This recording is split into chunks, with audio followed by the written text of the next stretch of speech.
Hello, everyone. Welcome to Tryon Talks. My name is Dee Grano, and I'm on the communications team of Tryon Medical Partners, an independent medical practice that serves Charlotte and the surrounding areas. Very soon, I will be joined by two friends of mine, Dr. Claire Evans and Dr. Robert Brownlee, who are both primary care physicians with Tryon Medical Partners. And today, we're going to be answering your questions on mental health and wellness. Here's how it's going to work. We will chat with the doctors briefly, and then we will get to your questions.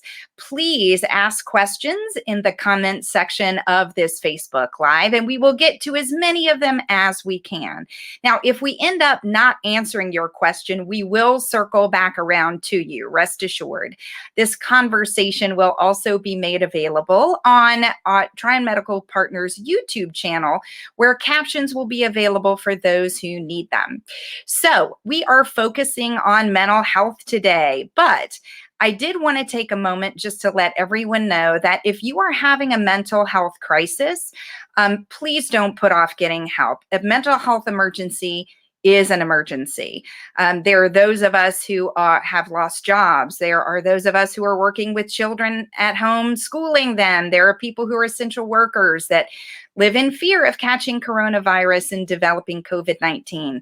It is a stressful time. So please, if you need help, refer to the numbers that are on your screen and take advantage of them. Make a mental note and go back to them if you need it. So, all right. Now I am excited to welcome Dr. Claire Evans and Dr. Robert Brownlee to our conversation, and I am going to ask them to introduce themselves very quickly. Dr. Evans? Hi, I'm Dr. Claire Evans. I'm a primary care physician at Tryon Medical Partners. And in addition to seeing people for their well visits, I also treat people with chronic illnesses, depression, anxiety, which is what we're going to be talking about today. So really enjoy seeing the spectrum of things. Good to be here. Thanks, Dr. Brownlee.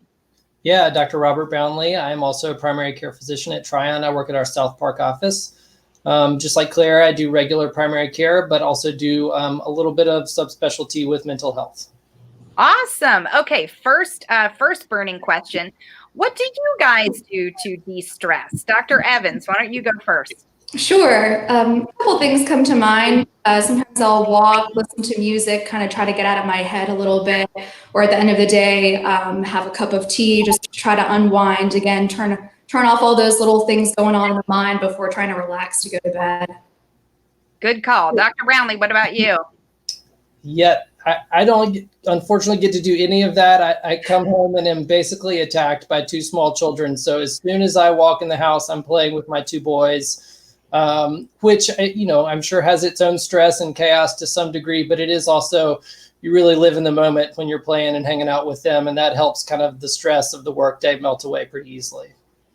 Good call. Well, for those of you just joining us, welcome to Tryon Talks, hosted by Tryon Medical Partners. Now, for those of you who don't know, Tryon Medical Partners is a multi-specialty practice. And that means that we help patients with lots of different things, primary care and internal medicine, but we also have specialties available if you need a cardiologist or a rheumatologist. Or these days, our sleep medicine guys stay pretty busy. But many of our internal medicine doctors, like Dr. Brownlee, also are credentialed in things like psychiatry, which is Dr. Brownlee's specialty. So, Dr. Brownlee, I wanted to start this conversation with you. We all have a base level of anxiety, but that's inherently not bad, right? When we start to get into situations where there's more and more to be worried about, that's when we can tend to get to a place where we need to ask for help, right? Yeah, that's exactly right. Dee, the example that I try to give to people that if you're a patient of mine, you probably heard me say before is, I give the analogy that we all are like a pot of water on a stove, and we all have a baseline level of anxiety, and that's kind of where our water level is. Yes, maybe there are some people who are like surfers in Costa Rica and they have none at all, and good for those guys. But I think most of us have a little bit, and That's helpful, though. It's what, makes us show up to work on time. We dress appropriately. We are doing the things that we need to do to succeed. And so that baseline level of anxiety, that baseline water level is helpful. Now, everyone has different baseline water levels. And so some people's is higher than others. But what happens is different things, every aspect of life that creates a little bit of stress raises that water level. And dealing with your children or your family or your spouse and then work and whatever else. And that water level can continue to get higher and higher and higher. I think it's certainly fair to say that during the COVID-19 crisis of the last couple of months, everybody's water level has taken a step up. And for some people, unfortunately, at some point, that water level just starts to simmer right at the surface. And so it can be something as small as an argument with a spouse or some stressful situation at work, where if you're already simmering right at the surface, it takes very little for that water to kind of spill out over the pot and boil over. And that's really the point where we start feeling like, I don't know, our anxiety is becoming unmanageable. And when we get to that point, I think if you are new to asking for mental health, it's very hard to understand if you need a therapist or a psychiatrist or a psychologist or a counselor, or if you just simply should make an appointment with your internal medicine doctor, the person who knows you best, and kind of go from there. What is your advice there?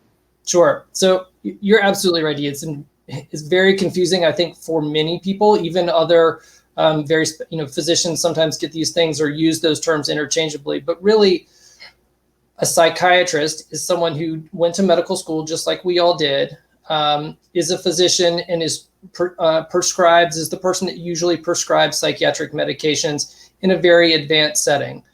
They are people that you would see, and this is a generalization, and so there are some people who don't practice this way, but for the most part in our society today, psychiatrists see you for 10 to 15 minutes and practice med management. Therapist is kind of a catch-all term, and under that umbrella of therapist is psychologist. Psychologists are very specially trained people who went to graduate school to be therapists to help you deal with problems. They're the person that you would see weekly or every other week for sometimes up to an hour at a time. You talk through your issues. They help sort through that stuff that you could do with a psychologist, but that you're probably not going to do with a psychiatrist. A therapist, again, that's more of a catch-all term, and that could be a psychologist for sure, but that can also be social worker who is trained as a therapist. A lot of people have therapists or counselors that they go to at their church or wherever they are in their community that can help them with that. But therapist is more of a catch-all term. And then last, but certainly not least, is us, as the primary care doctor. And, of course, maybe I'm a little biased, but I really feel like the best place to start is to come see your primary care doctor. First of all, we all deal with mental health, anxiety, depression, all that stuff all the time. It's one of the most common things that we take care of. There are some studies that estimate 25% to 30% of all primary care visits have a component of mental health along with it. So we all deal with it all the time. Many people end up seeing their primary care doctor and no one else for their depression or their anxiety because it's stuff that we can handle relatively easily. That being said, of course, there are times where we start feeling like, maybe we've gotten a little bit out of our comfort zone. And the benefit of that is that we are very comfortable sending you and would know who the right person to send you to would be. So if you need to see a psychiatrist, we can do that. If there's a therapist in the area that we would want you to see, we can do that. And we also know you very well. So we kind of know like, oh, you might work better with this therapist or you might work better with that person. And so that really gives us an advantage too. So coming to us would be a good first step. Many times that's the only step. And if further steps are needed, we would certainly be the person that will help guide you down that path. Gosh, that is very helpful. Thank you, Dr. Brownlee. Appreciate that. And actually, speaking of going to see your doctor, I'm going to throw it back to Dr. Evans, who is actually taking virtual visits only during this time. Even as we all focus on social distancing, it's very important to continue getting the care that we need. We should mention that all of Tryon Medical Partners offices are open and you can go in to see the doctor if you want to.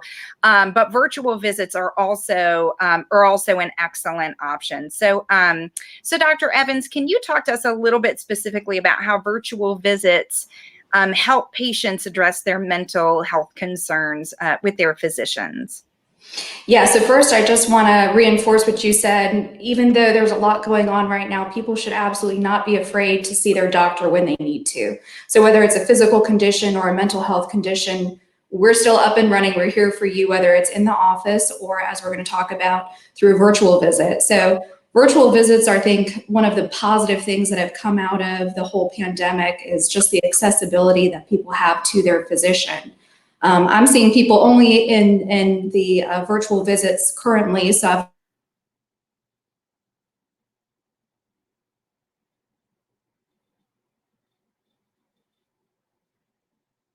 Oh, let's see. Dr. Evans, are you there?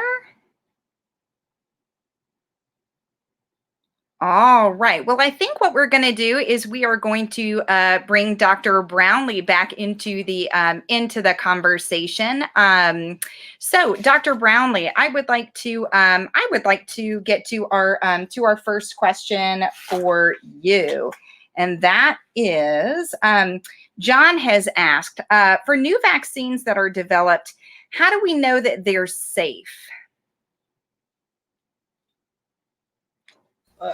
I'll just say that the uncertainty of COVID-19 has led to a lot of people's increased anxiety about all things.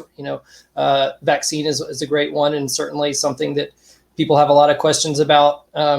Vaccines are tricky though, because we want them to be ready now. And the only way to know that they're safe, which is the specific question that he's asking, is time. We hear in the news that, they're doing vaccines on, I read that the first vaccine in a human was given in Oregon or something like that a couple of weeks ago. And we think, well, great, we've got it manufactured. Let's go ahead and start doing it. We all the time are hearing about different companies trying to be the first to get the vaccine available. Developing the vaccine is not the difficult part, or I shouldn't say isn't the time-consuming part. I'm sure it's very difficult, but it's not the time-consuming part. The time-consuming part is just that we have to do trials and test them on people. The worst-case scenario would be that if we went ahead and this vaccine that's already available, we went ahead and gave it to 500 million people. If a year from now, 500 million people get kidney failure, well, that would be way worse than the coronavirus itself. So the last thing you want to do is do more harm than good. Truly, the only way to know that is to do trials, and that takes time. What will happen is they'll do, I think they've actually completed about a 10, 12 person trial of initially giving the vaccine. Of course, they'll continue to follow them. They'll then expand it to several hundred and then several thousand. And then once, usually somewhere between 9 months and 14 months, I think 9 would be the most aggressive that you could see. Then they'll probably consider it safe to start giving out, but there's really no way to know that it's safe except for time. And it's for that reason that we won't see a vaccine, I would say, until January at the very earliest, maybe next summer. Right. And I think it's important for people in terms of managing your concern or your anxiety. If you're pinning all of your hope on a vaccine, or you're pinning all of your hope on whether or not you can get an antibody test, and that's going to give you all of the answers you need, I think it's important to note that we really still don't have some of those answers. And if that is something that's keeping you up at night, then making an appointment with your doctor and talking about the level of that worry is definitely something that that you should bring up with your doctor. I also wanted to let everyone know that on tryonmed.com, the Tryon Medical Partners website, we have a wonderful page set up. It's tryonmed.com/mental health. And so we have a lot of great information on antibody testing and what to do if you think you're sick, and even just some deep breathing exercises. That's a great resource. And that is where this conversation will be linked after we are done. I'm going to bring Dr. Evans back into our conversation to answer another question that we have received. Dr. Evans, can our family get tested for COVID-19 for peace of mind, even without symptoms? So that's a great question. We are doing some testing for people who don't have any symptoms, but it's a conversation that should really be had between you and your primary care doctor. There's a lot of pros and cons to the tests that are being done, and I think it warrants a conversation with your physician who knows you, what your health risk factors may be, maybe of family members who are at certain risk. And so I think reaching out to your primary care physician to have a conversation about what to expect with that can be really helpful in determining if that's something that should be done for you, or if it's something that may not be so helpful to answer any questions you have. Agreed. And then I would remind everyone that if you do have symptoms, if you are sick, even if it's a symptom that you think is kind of like COVID-19, but not really, it is important to call your doctor's office first before going in, so that they can help figure out whether you do need to come into the office, or in the event of Tryon Medical Partners, we have actually remote clinics where if you are symptomatic, you can actually go get a COVID-19 test there, but you have to have an appointment. So just reminding people, if you are symptomatic, it is still important to call ahead before showing up to the doctor's office. Okay, I'm going to kick this question over to Dr. Brownlee. I know, well, actually, and Dr. Evans, if you have any feedback as well, I know you probably both get lots of questions about books, podcasts, and resources do you suggest? Some of us have a little more reading time these days on our hands. So what do you think about that question? Anything to suggest to help us deal with the stress of the situation? Sure. Yeah, I get this question a lot, actually. And there are probably tons of good books. I can tell you a few that I have looked at that I know firsthand are pretty good. There's one book about anxiety that is called First We Make the Beast Beautiful. It's written by a lady named Sarah Wilson, and it's a very good look into anxiety and kind of walks you through it and helps you understand it a little bit better. As for depression, there's a great book. It's a very long book, but I would say it's, at least right now, considered one of the best books about depression, and it's called The Noonday Demon by a man named Andrew Solomon. It's a very interesting book, whether you suffer from depression or not, but it's really helpful and really good. I've recommended it to quite a few patients, and I've had a few give me some really good. As far as podcasts, there is a podcast called it's not that. That's a show on TV, I think, but it's called Happy Place, not The Happy Place. It's really good. It's a little more lighthearted, but it gives you a good insight into mental health kind of as a general overview. And it is pretty consumable, which I think people like. As far as apps, there are two kind of good general mental health apps. One is called What's Up. It's totally free, which is nice. And it gives a good overview that people with any kind of mental health issue could get into. There's also one called Headspace that I do think you have to pay for, but it is a really good, helpful app. They can incorporate a little bit of therapy in that as well, and people seem to like that. The last app that I personally like that I think is good is a meditation app, and it's called Calm. You do have to pay for it. Well, actually, I think there is a free version that can a little bit, but you have to pay for the full thing. But it's a really good, helpful app for meditation. And meditation is, along with exercise and eating right and sleeping, is one of the really good things that we can do on our own at home to try to help calm down our anxiety and help our mood. Great. And I'll just let everybody know that we will, after our Facebook Live, we will transcribe some of those resources, and we'll make them available on tryonmed.com/mental health, which is also where you can access this broadcast when we are done. If you heard something that you want to listen to again, or if you want to pass it along, which we would appreciate. And again, once our Facebook Live is put on YouTube, we will have some captioning available for those who need it. All right, so let's get into some questions from viewers. Again, if you have a question, please put it in the comments section. We will get to it as quickly as we can. We are answering your mental health questions, your mental wellness questions here on Tryon Talks with Tryon Medical Partners today. All right, a question from Jessica. How do you handle anxiety when you feel like you're taking the pandemic more seriously than other people? Dr. Evans, I'd like you to answer this one. I think that's a great question. Thank you, Jessica. I've felt the same. Some of my friends are doing what they need to do, social distancing, wearing their mask. And I have others who are not really following the rules and hearing stories about block parties and other things going on, which can be really frustrating when you are doing everything that you can to try to protect yourself and those around you. I think the best thing that you can do is to continue to practice good measures, social distancing, lead by example, do your part to social distance, wear a mask when you're going to be out in public. You're not only protecting yourself, but you're protecting others. And then try to focus on things that you can control. So we can't control what everyone else does. And I think it gets overwhelming when you try to think about, worrying about the person down the street and worrying about even family members who aren't taking things seriously. But some of these things are out of our control. And the more that you can focus in on what you can do, I think the better you're going to feel in terms of, making sure that you're not stressing or anxious about other people. And again, leading by example, when you feel it's appropriate to just educate people, maybe someone doesn't understand what the positives are of social distancing, but try not to let it get to you, because I think there's always going to be people who don't follow what's expected or the rules. And, the more that you can focus on what you can control, the better you're going to feel, the more in control you're going to feel. I think that's absolutely great feedback. Let's see, we have a question from Sherry that I am going to send to you, Dr. Brownlee.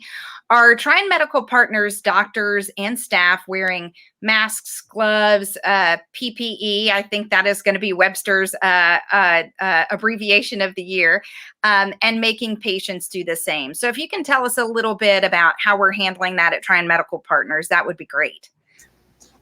Yeah, absolutely. So first and foremost, yes, all physicians are wearing masks. All patients are asked to wear masks. And then if they do not have them when they come, they are provided one. So every person that comes into the office wears a mask. I think it's also really, and I'll circle back to the last part of the question, but I think it's important to also know that every single patient that is scheduled is called several days beforehand, and then again the day beforehand, to screen for any symptoms that they may have. If anybody has any kind of symptom at all, they are converted to a virtual visit. So we don't see anyone that has any symptom whatsoever. If we have any concern for them having fever, I mean, we have a pretty low threshold, honestly. If you have a fever, if you've not been feeling well, short of breath, we don't bring you into the office. And then if you need to get tested for COVID, you are sent to 2 completely off-site clinics that are not where any of our other patients are. You stay in your car. And testing is done there. So no patient that comes to our clinic has symptoms, which to me is the first line of trying to keep everyone healthy. Beyond that, yes, we all wear masks. All staff wear masks. All physicians wear masks.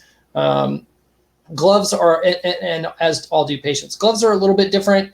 I think most of us wear gloves when we are touching the patients, but it's a little bit tricky. If I put on gloves all the time and open the door handle to come in the room, then I've touched that door handle. I then go in the room and try to put on hand sanitizer on the glove, and then it gets all messed up, and then you take the gloves off. So really what we do is try to hand sanitize a million times a day. I can't even tell you how many times I put alcohol sanitizer on my hands. And then we wear masks and try to keep the healthy patients in the office and the sick patients out. I think that's the main things that we're doing to try to keep people safe.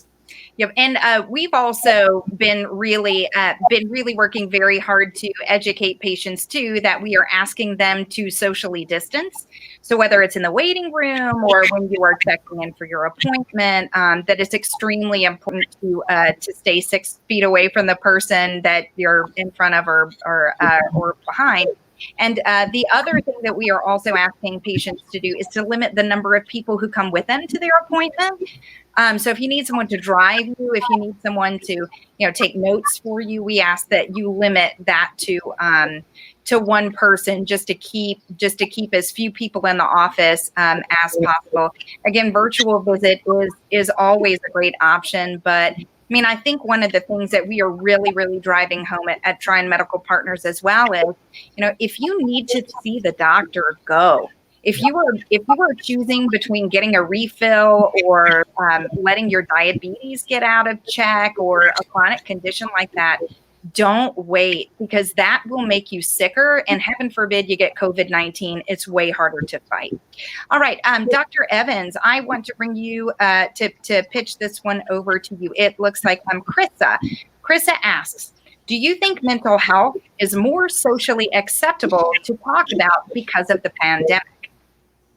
I sure hope so. I think that it's important to be having these discussions, and so one thing that I tell my patients when they call in is or come in is, thank you for reaching out, thank you for broaching the subject. For a lot of people, they feel like this is something they need to be ashamed of, or it's a failure on their part to feel anxious or depressed in a way that they're now seeking help.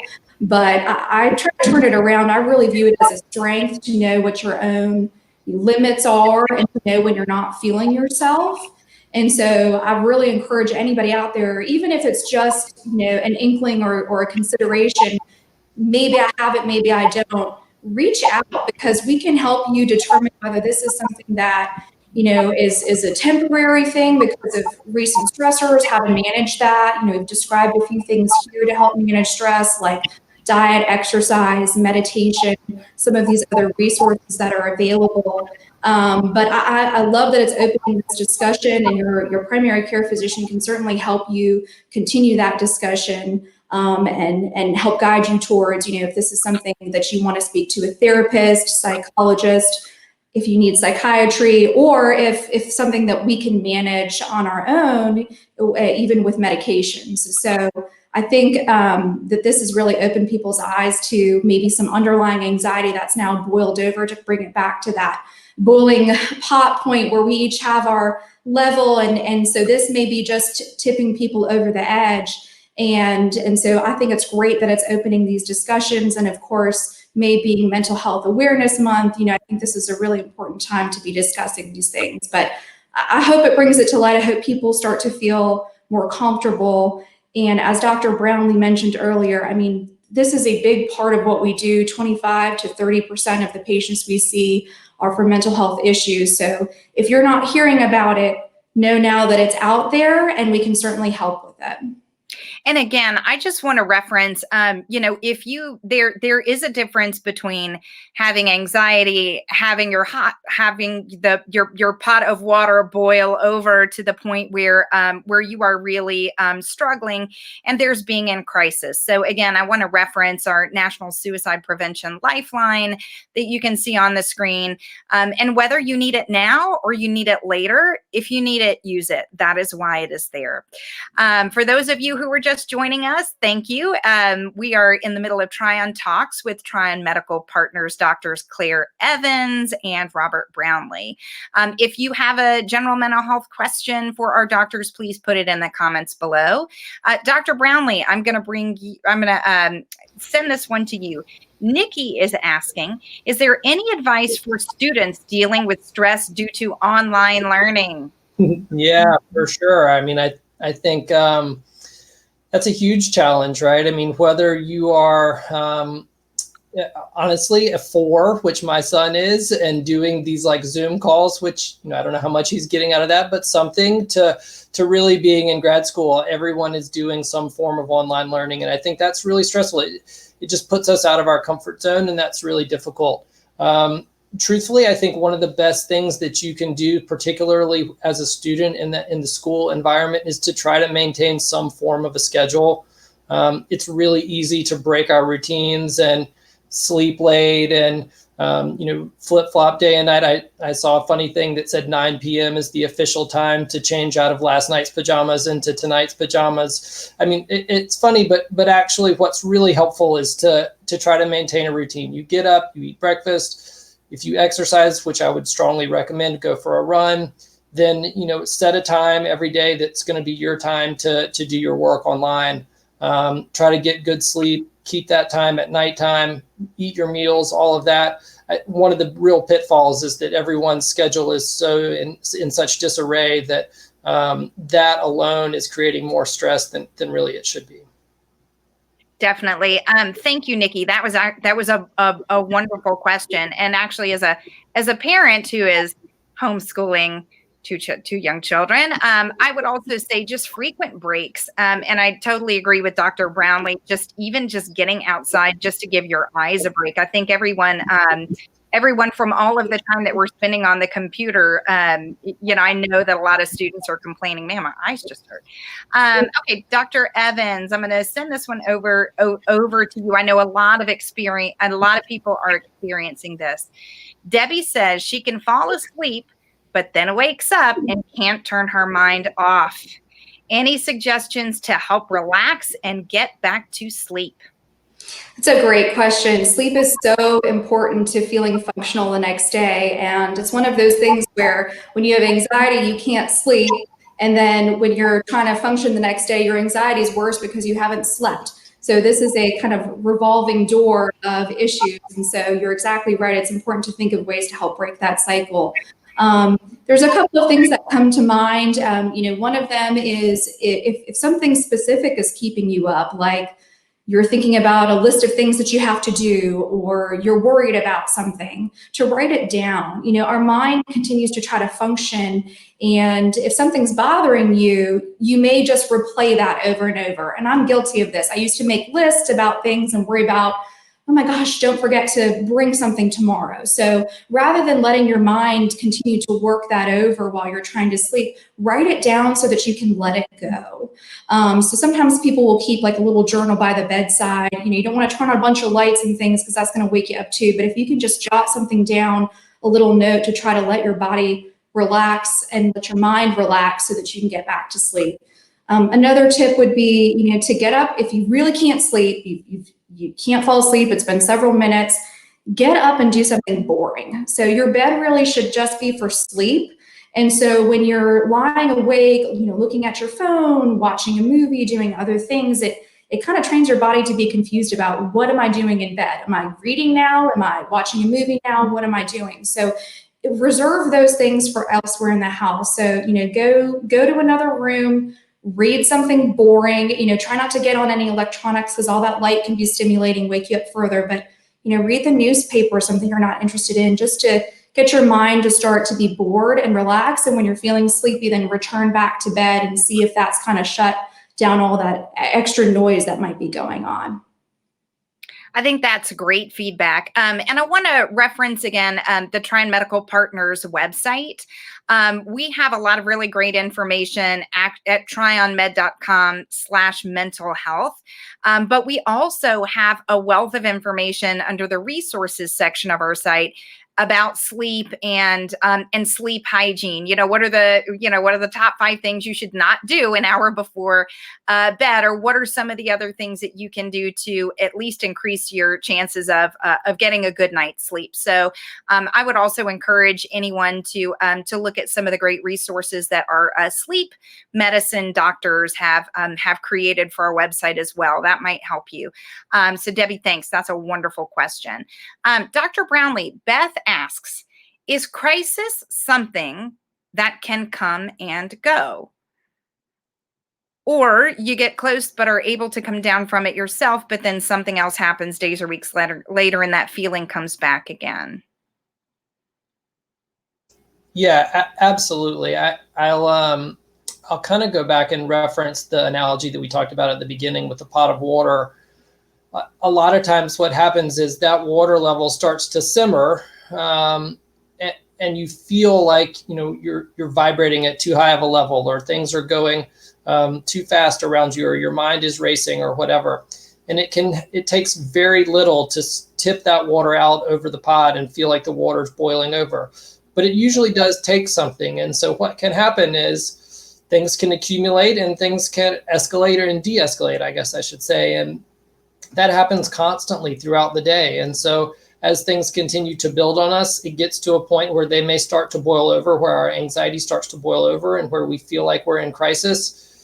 Ultimately, that will pass and then it will de-escalate. And that can happen, unfortunately, as many times throughout the day as 10 to 15. Some people suffer from panic attacks constantly throughout the day, and it may just happen once a month.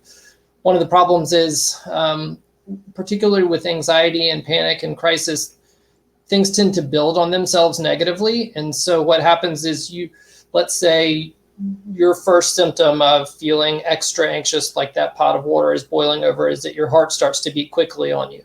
well, then your heart starts to beat quickly on you. And then after that happens, you start feeling flushed. And then you're like, oh my gosh, now my heart's beating and I'm having a little bit of chest pain and I'm flushed and people can see that I'm flushed. And then that makes you more anxious. And then the symptoms get worse and it can build and build and build.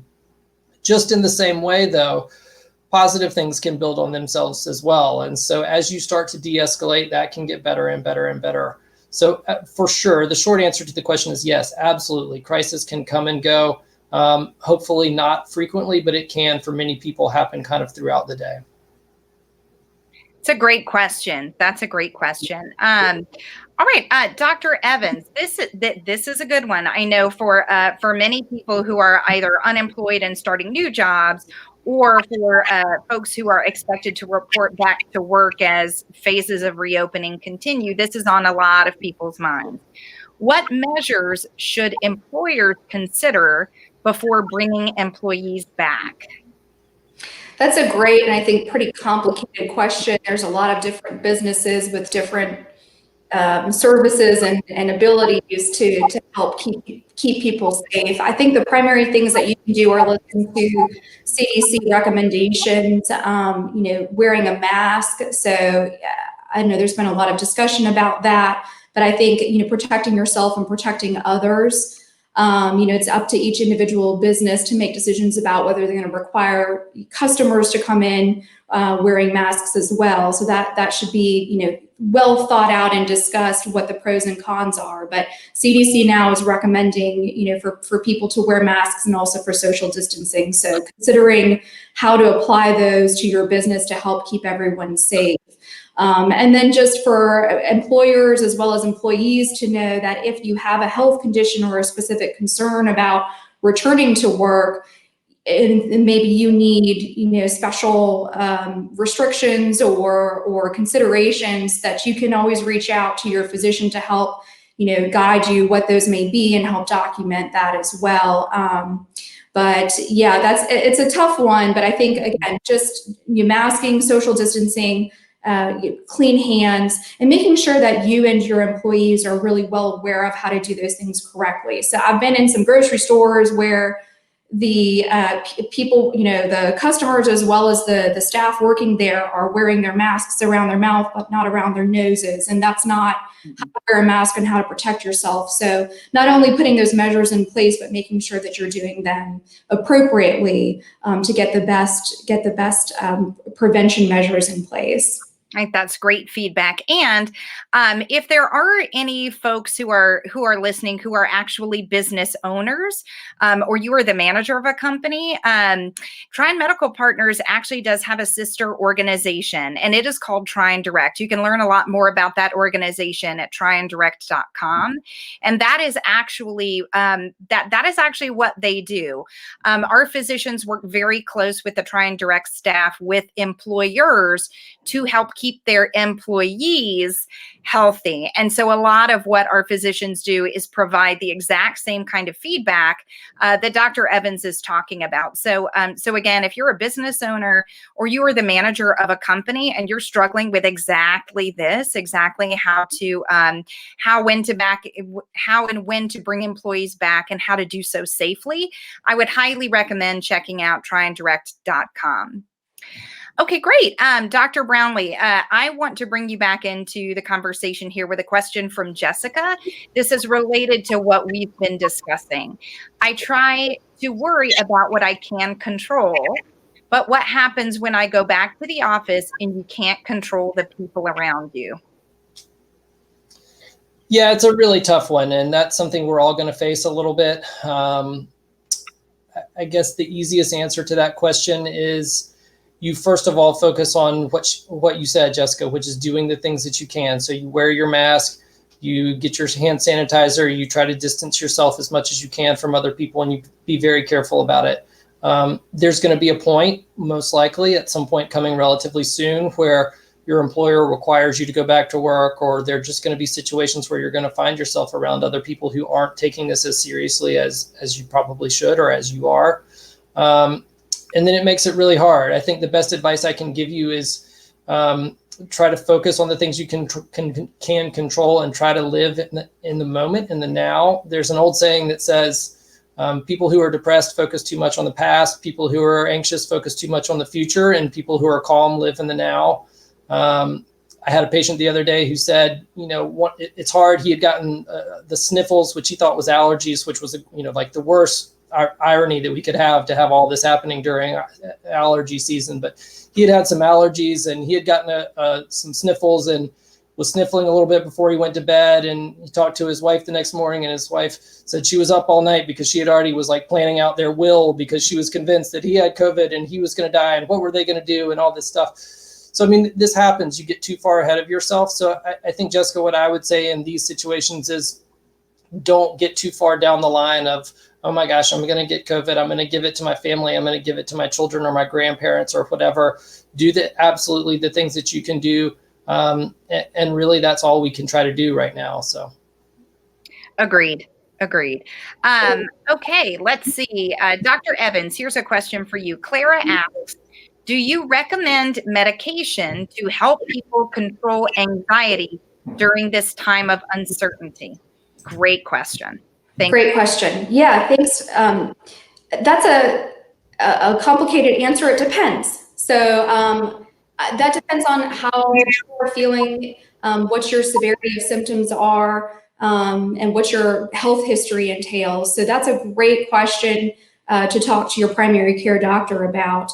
I have patients who call in who don't have a history of anxiety, and they just want to touch base and go over what their symptoms are. Is this normal? And when should I worry about starting medication, or when should I reach back out? So I've definitely had discussions with patients about their anxiety and not needed to take a specific treatment at this time.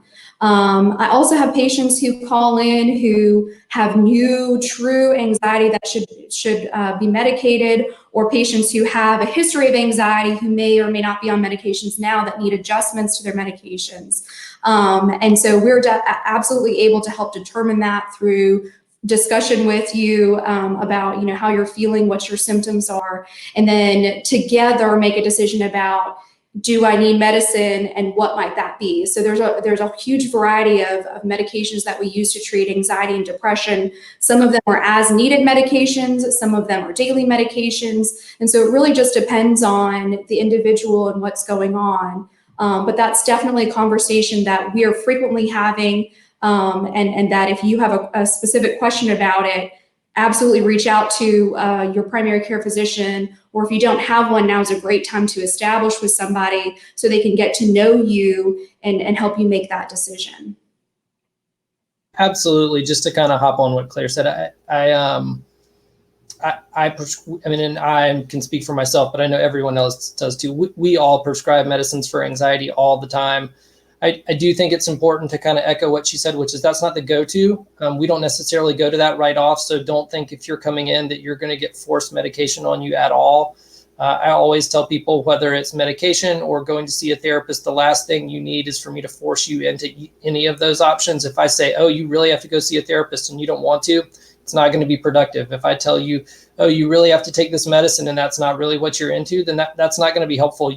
Those are going to be the people that have side effects from the medicine, or really don't commit to it. So we're going to listen to you. We're going to try to see what you think would be a good approach, and we're going to help you get there. If medicine is something that you're interested in, man, they can be super helpful. And so we're happy to do that and happy to prescribe them for you. We do that, literally daily. But it's not something that's going to absolutely happen. I think a lot of people have that concern. Oh, I don't want to go talk to my doctor about anxiety because I don't want to end up on medication. It's on the list, but there are many other things that are also on that list too. And I would like to say, that is one of the things that I've really come to appreciate about working with Tryon Medical Partners is to understand how important it is to have a primary care physician that knows you, that can even in some cases that can kind of help finish your sentences, and that knows you when times are good and when times are bad, and can really help you make the best decision for you. And to also have a team of specialists that you can also refer to. If we do need a sleep study, due to lack of being able to sleep, or what have you. I think that is a real that is a real benefit to an organization like Tryon Medical Partners. And I would like to invite anybody watching, if you do not have a primary care physician that you trust or with whom you have a really strong relationship, we are accepting new patients. I mean, your doctor should be your partner in health, and you shouldn't accept anything less. Even though there's a pandemic on, now's a great time to establish a relationship with a doctor if you are struggling. So I think that's what I would like to add. Okay, so we have had a ton of great questions. We've had a ton of engagement. I really want to thank everyone who has submitted questions. You did a great job. If you submitted a question and we did not get a chance to answer it, we will reach back out to you. Or if you want to review this Facebook Live, again, we're going to upload that to our YouTube channel. And you can learn all about that and the current resources we have on our website at tryonmed.com/mental health. There's going to be a lot of great information. There is already a lot of great information there, and there will be much more. The other thing that I did want to just take this public opportunity to do is to congratulate Dr. Claire Evans on being pregnant with her first child. That's actually why she's taking virtual visits only. So if you are watching this Facebook Live, please give Dr. Evans a wave and a smile, because even when things are stressful and full of anxiety, there's a lot to be joyful about. So I want to thank all of you again for joining us. And just to give Dr. Evans and Dr. Brownlee, if you have any final thoughts to add, I welcome you just to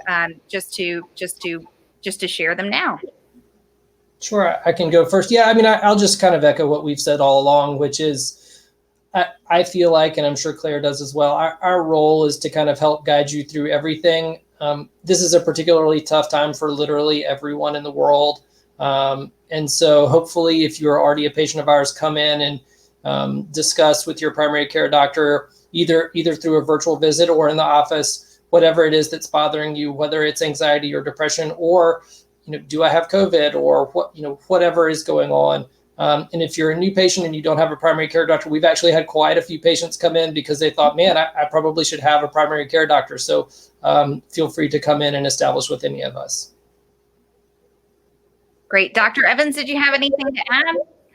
Just to say, from someone who's doing virtual visits only, I've really enjoyed having that new outlet for people to come in and talk. I've had a number of patients comment on how easy it was to sign in, and how nice it is to be able to speak to your physician from your own home. So especially when we talk about mental health and anxiety, we take away a lot of the factors that make it a little bit nerve-wracking to get to the doctor's office. So there's no traffic, there's no parking, you're not talking to somebody at the front desk, you're not worried about the person next to you who might be, who knows what they're there for. So utilize that. It's really easy. We have it available either by phone, or you can schedule yourself online. So we really try to make it as accessible as possible, especially when we know that anxiety is running high and maybe you're a little bit nervous to have that conversation. But we want to hear from you. We are a team partner. As Dr. Brownlee said, we're not here to throw anything on you that you don't want. So those discussions are really important to have, and we always come up with a plan together so that everybody feels comfortable, and to know that that plan is flexible. So if you decide, you're not ready for medication, you want to take some other avenues, that's fine. And if that's not working, know that there are things that we can do to change that. Or if you're on a medication and you don't like it and you're having side effects, we want to hear from you. What we enjoy doing and what our job is to help people and to help you feel your best physically and mentally. So I encourage you to reach out, keep that line of communication open, use the virtual visit if you've not tried it before, and it's something that you'd like to. We love to hear from you. That sounds great. Well, join me in thanking again Dr. Evans and Dr. Brownlee. I think they actually have patients to help, so we're going to let them go. And I really appreciate the fact that you have watched this conversation with us today. I hope you got a lot out of it.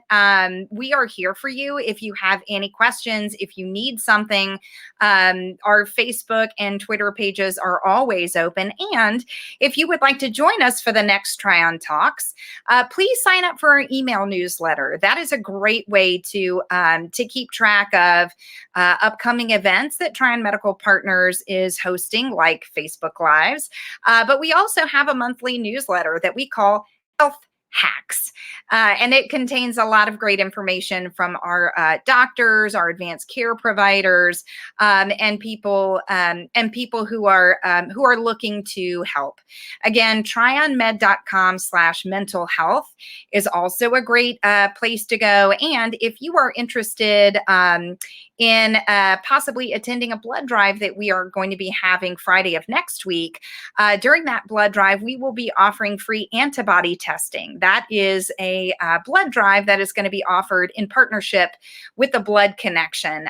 Now, antibody testing is a complicated issue, so we encourage you to go to tryonmed.com/mental health and take a look at what we have to say about that. Again, thank you so much for your time. We are glad that you are here. Stay healthy and well.